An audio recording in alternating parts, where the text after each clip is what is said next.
Hey, good morning to those of you out there on the West Coast. Good afternoon to those of you here on the East Coast with me. We're going to get rocking and rolling here in just a few seconds. I'm going to turn off my scroll bars. I want to say hello, especially to those of you in the chat who are getting here early and on time. I really appreciate it. Thank you for doing that. When you do, it puts the word out. It lets LinkedIn put the word out to other people that, hey, we're live. Let's get rocking and rolling. If somebody can give me a quick sound check, I'd appreciate that. And while you're doing that, I just want to start off with a something kind of related to today's training on how to be a great federal buyer. I'd like to give a tip for you at the beginning of these sessions, just as a way to say thanks for showing up early and on time. And so my tip is, if you haven't read this book this year, 2024, then pick up the 7 Habits of Highly Effective People by Stephen Covey. I started first reading this when I was in the Army over in the Pentagon, is where I got introduced to it. And I've been reading it since the late 90s, right? Every single year. And it is a fantastic book. It's got 7 habits that I'm always refreshing myself on. I'll pick one of the habits and kind of work on it. But I read the book every year just to go back and remind myself, not to feel like, oh, I read it, 10, 20, 30 times before. I know it all. It's a different take when you go back over something. So go ahead and check out 7 Habits for Highly Effective People. It's a really good audiobook. It's like 14 hours. It's a long book, but every single second of it is really eye-opening. But when you listen to the audiobook, you can really get into the narrator's impression of the stories that are in there, and that really lets the message sink in. So pick up 7 Habits for Highly Effective People. I'm going to actually build a LinkedIn article of my favorite business books and put them out there for people. That was just my way of saying thanks for showing up early and on time to those of you who did. For those of you in chat saying hello, I appreciate that. Thanks for the sound check. Let me get started with the training. Just make sure I got my ducks in a row. In this session, we're going to be talking about how to be a great federal buyer in 2024. Obviously, my intended audience is actually the federal government, but the tips I'm going to give will be good for industry as well, because these are things we should be paying attention to, things maybe we can go ask the government for if they're not giving it to us. I'm going to be teaching today's session as if the person watching, as if you were a federal buyer, because I'm really hoping I can help you move forward. But we can share these lessons with our buyers as well. I've done over 1,000 training videos in the last 5 years, but in the last 2 years, I've done over 400. And we really focus on 2 main messages, right? How we can do our job as industry, right? Especially small businesses, how we can do our job to support our government customers. The other thing that I really lay as a foundation of the training is that I don't want you blaming the government. Don't go talk about Congress and getting more laws or agencies and their goals and blah, blah, blah. Instead, we industry take responsibility for our own success. When we take responsibility, not blame, then we put ourselves in control, right? Taking responsibility gives you control. And that's what I teach all the time. But for one day in all this training that I do, I want to kind of put the responsibility back on the government's shoulders and say, look, you absolutely should be doing stuff that can improve the relationship, the buyer-seller relationship out there. So that's what we're going to be talking about today in how to be a great federal buyer in 2024. I'm going to cover down in today's session, I really have 2 slides, a lot of information on it, but 2 slides. And the first thing I'm going to talk about are just 10 things that discourage small businesses as we're out there trying to sell into the federal market. The second thing is 10 things buyers can start doing today that will improve the relationship and also help you be able to find more buyers, right? The government says they want to improve the supplier base. They say that this is a national security issue, the supplier base, the industrial base. And so these 10 things buyers can start doing, and they can start seeing the success that they want, and we can start seeing the success that we want. Okay, and by the way, quick side thing just for Cecilia or Gus, if you're out there, if you could text me, just let me know you're seeing, because my phone is showing me nothing at the moment. If you don't know who I am, my name is Neil McDonald. I'm the president of the GovCon Chamber of Commerce, and I want to welcome you to my federal sales training, where I provide tips for success in the federal market. I spent 20 years as a small business owner in the federal market in the IT professional services space. I've sold to almost every single big agency out there, certainly the top ones like VA, HHS, DOD, multiple services within there. And since 2018, I've been teaching people like you that government contracting is not a secret. It's just a process. When we follow a process A to Z, we're going to have repeatable, predictable results. I tell industry that's what they can have. And now today I'm telling the government, this is what you can have as well. If you follow a process similar to kind of what I'm laying out, taking these steps and turning them into process, you're going to have repeatable success trying to reach sellers that can serve your agency's mission, right? And that's what you're looking for. I want to recommend that you subscribe to our newsletter, the Government Contracting Success Newsletter. It's where we put out a ton of different information. These very tips that I'm going to share right now, we're going to write it as a newsletter article and put it in there so we can reach a broader audience than just the video sessions that we're doing. And so things like that we put into that newsletter. It's all government contracting related. Make sure you subscribe to the newsletter. The other thing is I want to thank those who signed up and registered for this training session today. It's a big help to us when you do that. First off, it's just a simple thank you that says, hey, I'm coming, Neil, I'll be there. The other is when you register, LinkedIn sits there and tells other people about it in our broader network and says, hey, here's some training, you might be interested in it. So thank you very much for registering for training. If you did not, consider registering for tomorrow's training. Today is Wednesday, so Thursday and Friday are already in there on LinkedIn. You can go in and register. Maybe somebody will put a link in there on how to do that. And the other thing is don't come alone. If you're coming back several times, then you know you value this training. You value the network that's in the chat, the community that we're building. So invite a friend. If you're a federal buyer, invite other federal buyers. Say, hey, this guy Neil puts out pretty good stuff, real tactical tips, driving towards trying to make it a better win-win relationship for buyers and sellers. Okay, so we got about 23 minutes to talk about 20 things, 10 things that discourage small businesses, and then the next slide has 10 other things. And so, by the way, these are in no particular order. I think I just put them in order of visual size, so you'll see what I mean in a second. But the first thing that I have here that buyers do that discourage small businesses is just telling us to watch SAM for opportunities. We call up the government, we call you up and we say, hey, we want to talk to you about your agency and doing business. We're supposed to do our homework. We want to learn more. You just need to watch SAM for opportunities. It's like, yeah, no kidding, right? We know that already. Everybody since the day we were born as a business has told us to look into SAM. And frankly, everybody else has told us if you see it in SAM, it's too late. And so that's a thing that discourages us from wanting to work with your agency is when you just basically blow us off and say, watch SAM for opportunities.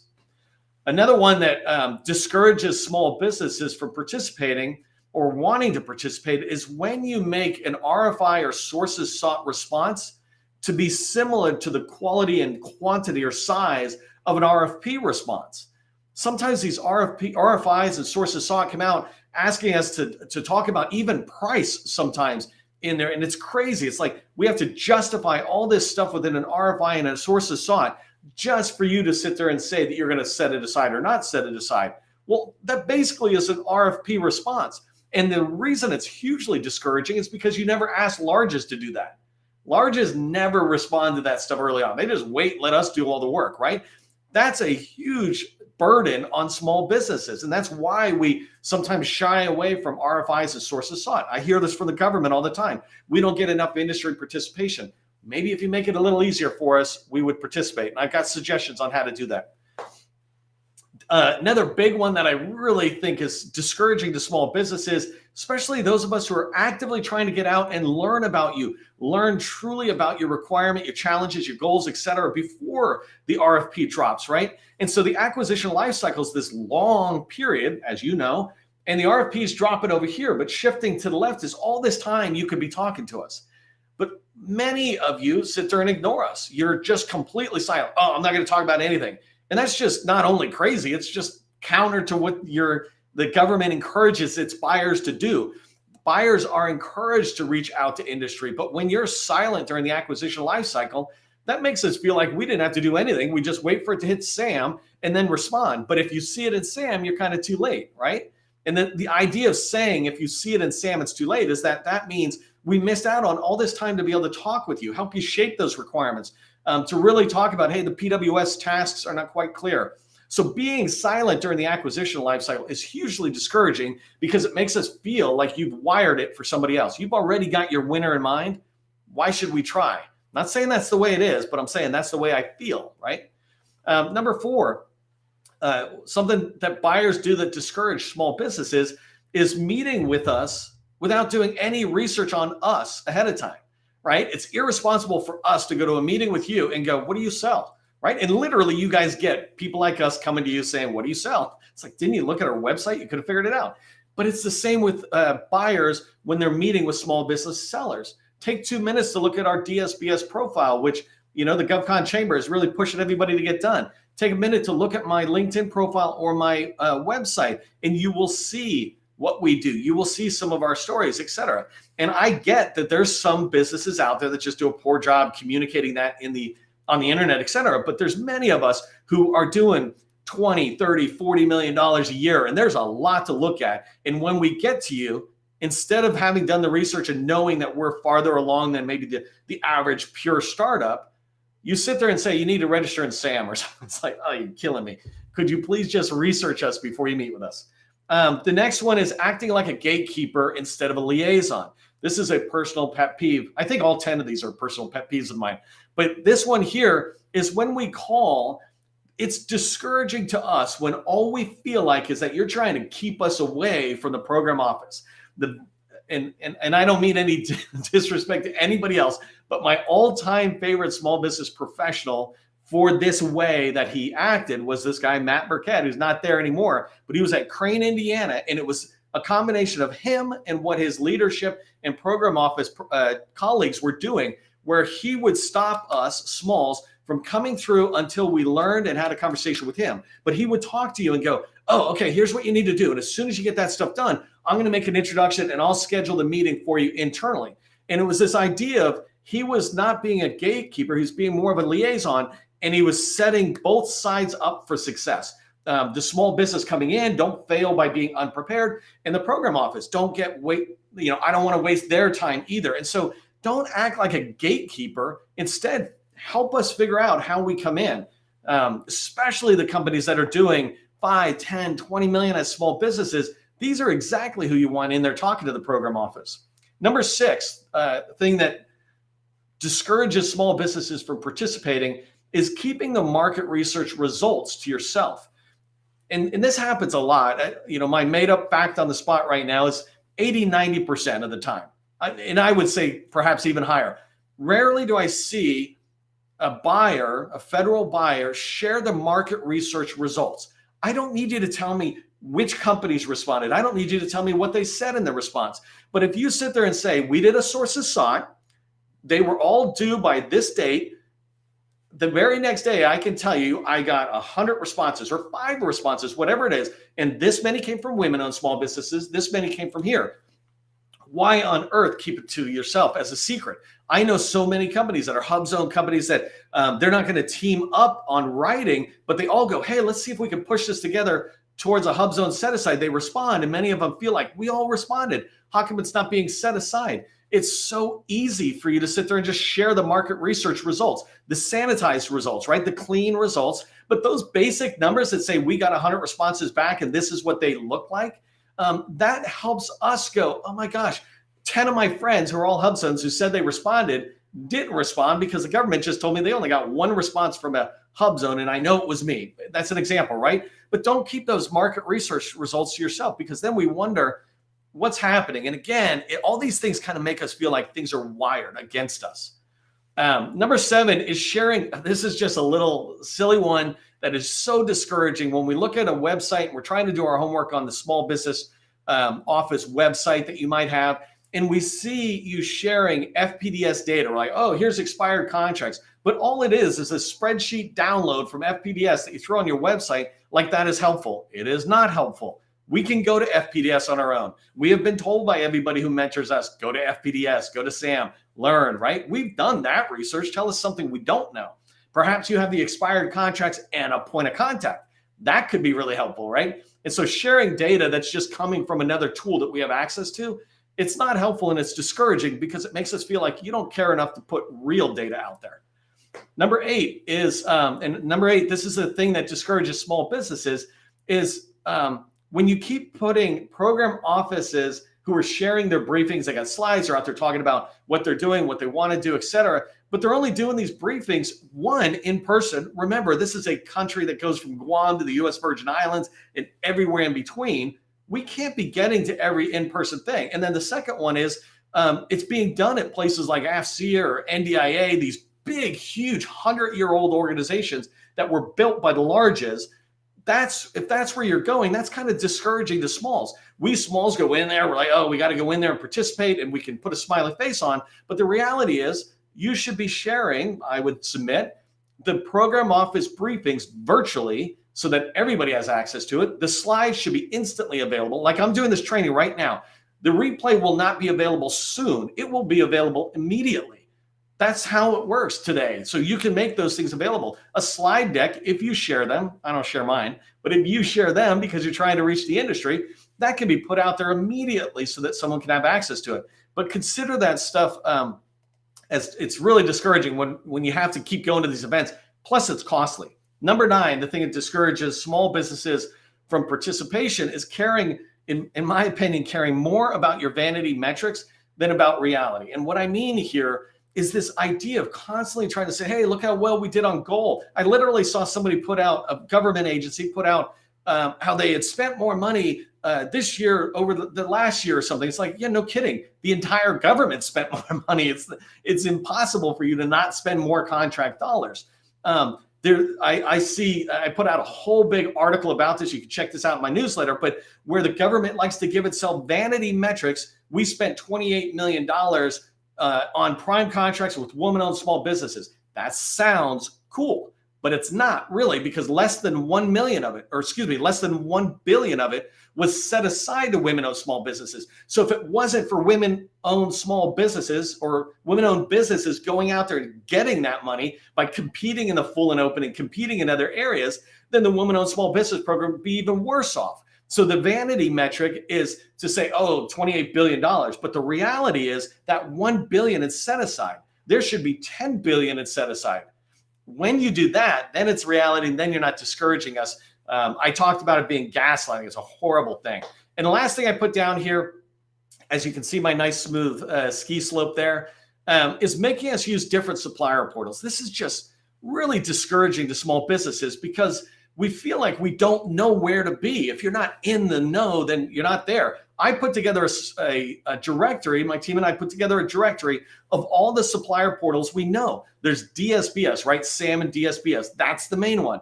Then there's HHS has got its own, and EPA has its own. NAVAIR has an email list that you send in, and there's like 50 other federal agency supplier portals. While it's cool for me to tell small businesses, hey, get in there and be in front of your competitor, it actually is really discouraging to think that I have to keep registering at all these different places when basically it's one customer. And more importantly, no one really asks for anything unique. They all go, are you a woman-owned business? Are you a HUBZone? What do you sell? It's like, that's literally what's in SAM and DSBS. And so that's discouraging, first, when you make us use many different portals, but second, when you don't have a list of where they're all at, so we small businesses can go in and go check, check, check, check, check. If I have to do it, at least make me not have to search for each one like some sort of Easter egg that's out there. All right, so those are 10 things that discourage small businesses.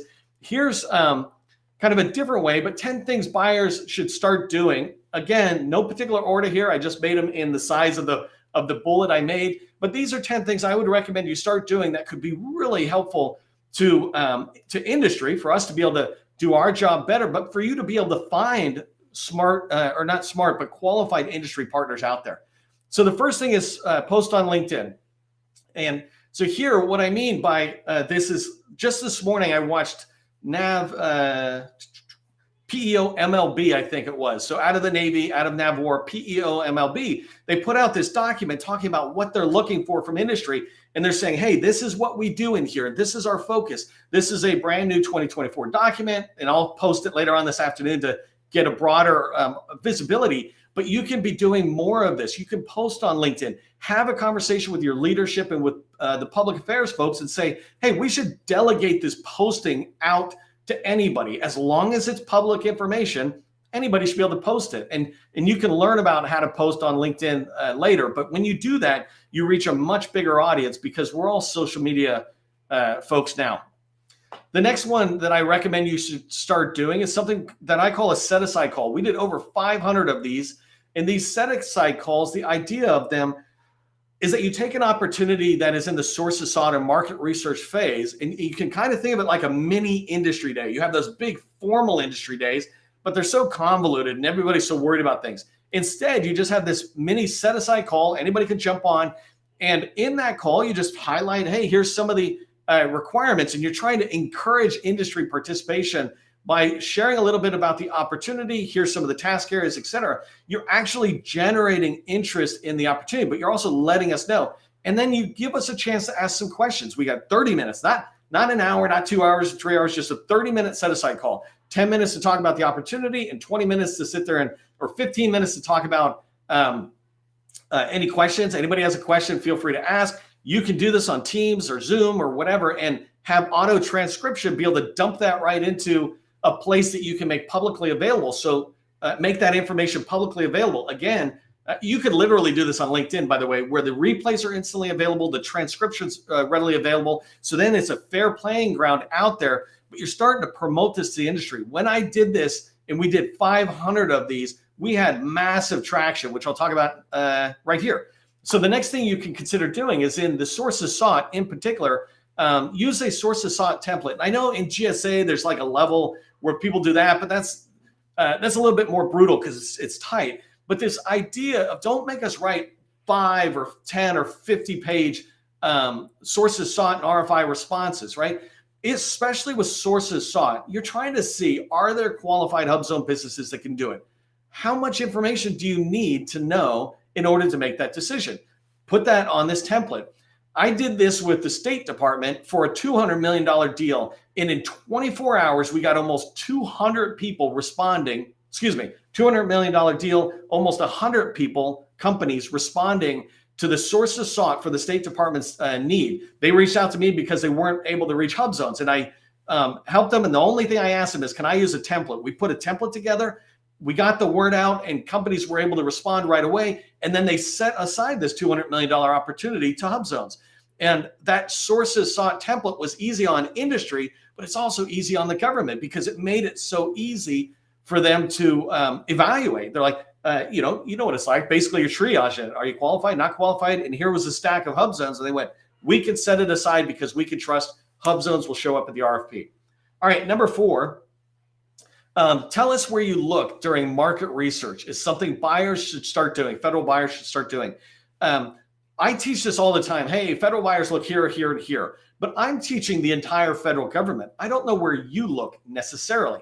And it would take you 2 seconds to put a top 10 list. When I do market research, this is how I do it. When we do it in our agency, this is how we do it. And don't talk far or any of this other stuff. Talk reality, right? The first place we look is incumbents, is what I say, right? Second place we might look is we've got a folder that we have of people who have sent us capability statements. So I look through there and see if I can find somebody. Tell us how you do the market research so that when we're doing our marketing activities, we make sure we are where you look. That's the biggest thing, right? We just want to do what you want us to do. And what you want us to do is to be where you look, not to be over here going, how come you can't see me? We want to get right where you're looking. So just tell us that process. It doesn't have to be rocket science. Number 5, this one is huge. And I wish I had actually put a slide in here with an example. I often share USDA's map, but something buyers can start doing right now is to share a graphic roadmap of your procurement process, the acquisition lifecycle, right? A process diagram, whatever you want it to be.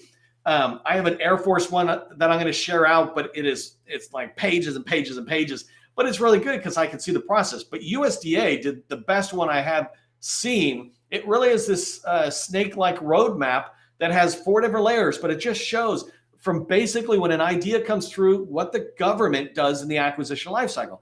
And how we in the industry use it is we try to align our activities to that. We want to get in there and be engaging with you, or maybe share a white paper or whatever it is that helps us participate with you along the journey. It helps us learn more about the opportunity. We don't want to be engaged with you when you don't want us to be, but when we shift left of the RFP, there's a lot of room for us to get engaged. So share that roadmap out, teach us how you buy on the inside. That's how you make us better partners on the outside. So number sixth thing a buyer can start doing right now is to create just an easy Q&A process for industry. We have questions all the time, and it's just too burdensome on the government to pick up the phone and answer our questions all the time or have a meeting, because you can only meet with so many people. Plus you got all this other responsibility, but you can create an AI generated approach. You can create, and I've got like 100 different companies I can point you to who would love to work with you, but you can create just a basic web form approach where somebody submits a question, and any question you submit, we'll be happy to answer it as long as we can make it public. And so that's the gear, right? If somebody like me wants to get you to answer a question, and really I'm just trying to find out, hey, what contract vehicle are you thinking about for this opportunity? That shouldn't be a secret. Right now we're thinking about this, this, and this, right? But we reserve the right to change our mind at any point. That's fine. But if you put that information out there, you start engaging industry, but you take this off of your shoulders and you put it somewhere where not only can I get my questions answered, but 100,000 other businesses have access to that running list of questions. There's ways to organize it to make it easy. Apps like this can be built inside of a week to be able to handle that process. Number 7, on what buyers can start doing to make life easier for themselves and for us, is to have ad hoc industry days. And what I mean by this with program offices is stop trying to plan these out. I look at government agencies, they're planning it way out. I literally do a new training every single weekday, including January 1st, July 4th, and I'll get 100 people in there. You don't have to do that many, right? But grab a program office. And if you do this on a weekly basis, you can do 50 industry days where you're talking about this office and this office and this office. I look at NAVC in Crane, Indiana, Naval Surface Warfare Center, Crane. They have, I don't know, 2 billion or 9 billion, I can't remember, to spend, but they got a lot of people. All you have to do is line up those 50 people and say, hey, can I get a volunteer to talk about what you do and what you might like to see from industry? They've already done that once in these big APBIs, but if you do ad hoc ones, it allows industry to constantly be aware of what you want. Number 8, I'm just pushing through because we end at 12:30 here. Number 8 is to build a helpful website for research. 80% of the websites I go to are just really poor. Literally, I just looked at a website this morning. I'm trying to remember who it was. I think it was Defense, no offense, but Defense Health Agency. I looked in there. I'm like, oh, cool. They have a couple of briefing decks. This is information I might be able to share. 2016. All 4 of them were from 2016. I don't know how many years that is, but it feels like a lot more than one, right? It was 7 years ago. That's how old the information is. It's like, well, that's how much you care about communicating with industry. But if you put in things like, here's our top contract vehicles, don't make industry, especially smalls, have to work hard at FPDS to figure it out. Just tell us, hey, these are the top ones we use. And then put in strategic plans and budget documents. It doesn't necessarily have to be the documents. You just point so that we don't have to spend forever as a small business navigating your entire website. You can go, you know what? This is my homework page. If you want to work with my agency and talk with me, start here by looking at my website and understanding it. Number 9 is publish the prime. So if you have large prime contractors who are supporting your agency, then put the program manager or subcontract manager's point of contact, their name, number, and email. Make it easy for us to reach in and try to subcontract. A lot of them will use excuses like they can't find smalls, but they're making it hard for us to try to say, here we are. SBLO information is not good because that's a generic person for the entire company compared to a program manager or a subcontract manager on that contract will really be able to decide whether I'm a fit, for example, on that. And the last thing is tell us what criteria is going to be used for a set-aside determination. If you put something out for sources sought, how are you making the determination to go HUBZone or woman-owned small business? What do you need to see besides past performance? Do you need 20 women-owned small businesses to show up in order to make that determination? Let us know what's the criteria you're using. That way we can respond accordingly, or we can go out to industry and say, hey, everybody show up who can qualify or bring a quality response. When you give us the criteria, we become an active participant in your overall goal of finding industry partners out there.